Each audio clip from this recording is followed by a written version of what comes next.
The andagi is an Okinawan donut, and you can find it in places that have large Okinawan influences like Hawaii, or you can make it yourself. If you never had an andagi before, think of it as a funnel cake but in a ball form. The ingredients are practically the same. I was going to make some andagi, and I figured, why don't I try to air fry a couple of these just to see how they turn out. Use either bread flour or cake flour. Add 1 cup of sugar.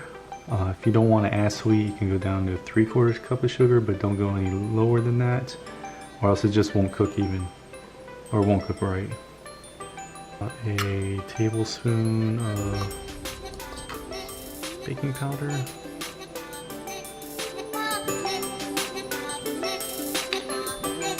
One cup of milk.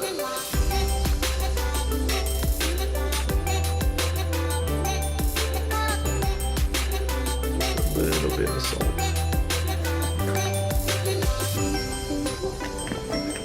I usually start off with 2 cups of flour and then gradually add in another about 3/4 to 1 cup of flour.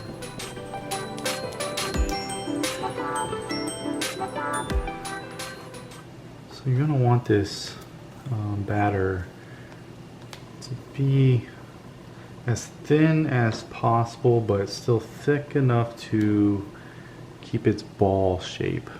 So as I'm pouring it, you don't want it runny, you want it to drop as a single ball like that.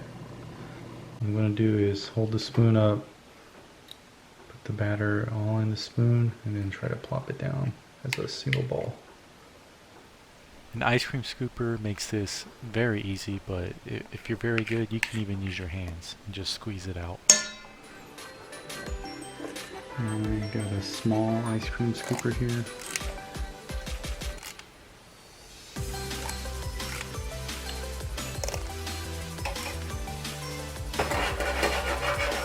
Kind of shake them loose.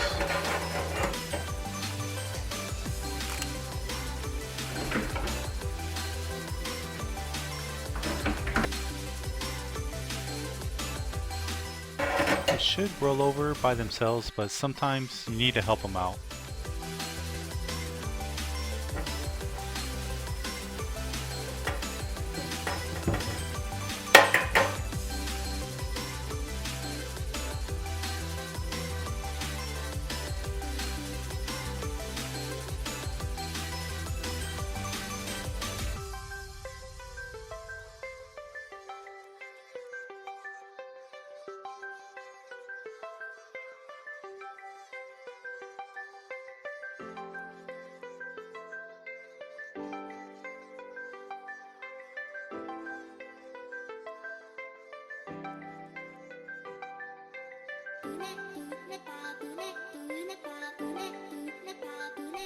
While the second batch was deep frying, I prepared a couple for the air fryer.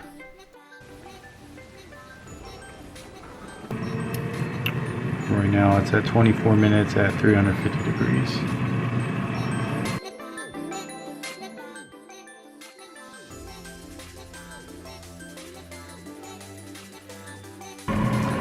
So these have been in here for 10 minutes. I'm gonna take them out. I think they're done.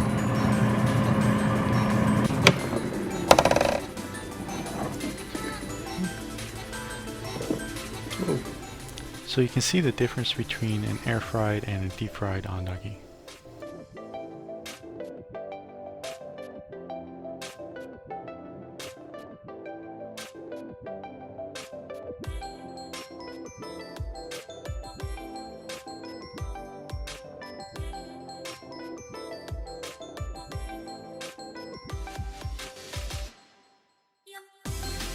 Give it the taste test. It's not bad. I'd rather have this, but this ain't bad at all. You know, for a healthy alternative, it's actually a pretty good snack. So the amount that I used ended up creating about 20 andagi, and I made some a little bit larger and some a little bit smaller. Sometimes just want more of a bite-sized one.